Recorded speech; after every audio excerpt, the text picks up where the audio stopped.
আচলতে শিক্ষামন্ত্ৰীয়ে পদত্যাগ কৰিব লাগে। মই কৈ ইমান যিমান ডাঙৰ ঘটনা ঘটিছে শিক্ষামন্ত্ৰীয়ে পদত্যাগ কৰিব লাগে। মানে আপোনাৰ নটিছ বহক চাওক সন্মানীয় সদস্য এডজৰ্ণমেণ্ট মচন মানে কি এডজৰ্ণমেণ্ট মচন মানে বিষয়টোৰ ওপৰত গুৰুত্ব ৰাখি ইয়াৰ ওপৰত সম্পূৰ্ণ দিনটো আলোচনা কৰিব লাগে তাৰ কাৰণে অন্যান্য কাৰ্যসূচীবিলাক বাতিল কৰিব লাগে বিষয় গুৰুত্বপূৰ্ণ বিষয়টো মই অগ্ৰাহ্য কৰা নাই কিন্তু হাউচ এডজৰ্ণ কৰা এটা দিনৰ কাৰণে এই বিষয়টো আলোচনা কৰিবলৈ সেইটোহে মই অগ্ৰাহ্য কৰিছো তো বিষয়টোৰ ওপৰত গুৰুত্ব কি আছে কি নাই যিসকলে নটিচ দিছে তেখেতসকলে হাউচত উপস্থাপন কৰিছে মানে গুৰুত্বটো মন্ত্ৰী ডাঙৰীয়া বহি আছে মন্ত্ৰী ডাঙৰীয়া বহি আছে কাৰণে যিটোৰ বিষয়ত কথা কৈছে তেওঁ ৰেছপন্স এটা দিছে যে এই বিষয়ত অলৰেডি ডিপাৰ্টমেণ্টে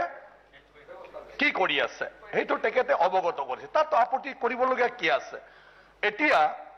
মই ক'ব খোজা কথাটো হ'ল যে এই বিষয়ত আমি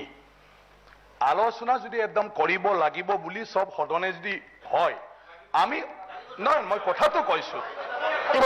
কিয় হাল্লা কৰে হাল্লা নকৰিলে নহয় নেকি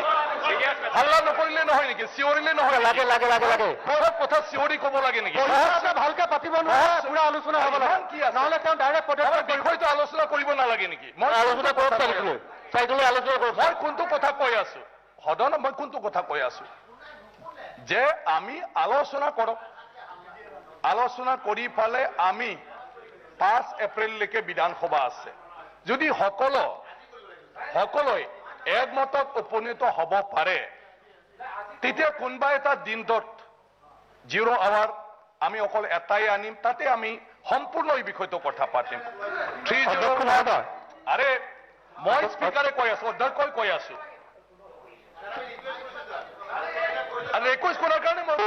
আজি হলে ভাল ছাৰ সেই গতিকে আমি কৈছো কাৰণ বিষয়টো যথেষ্ট গুৰুত্বপূৰ্ণ আৰু গোটেই অসমৰ ৰাইজে আশা কৰিছে যে এই বিষয়ত কিবা এটা সিদ্ধান্ত হ'ব আমি জৰুৰী সমস্যা যেতিয়া মূল্যবোধী হয় তেতিয়া আমি আলোচনা কৰো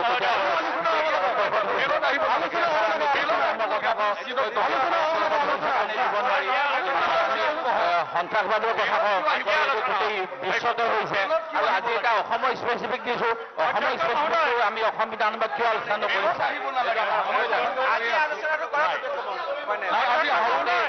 ভাৰতবৰ্ষত হোৱা নহয় বিশ্বত হোৱা নহয় এইটো অসমৰ বিশেষ ঘটনা হয় এই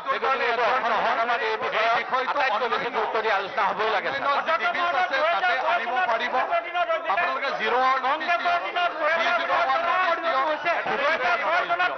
আৰু তাতে আমি দি দিম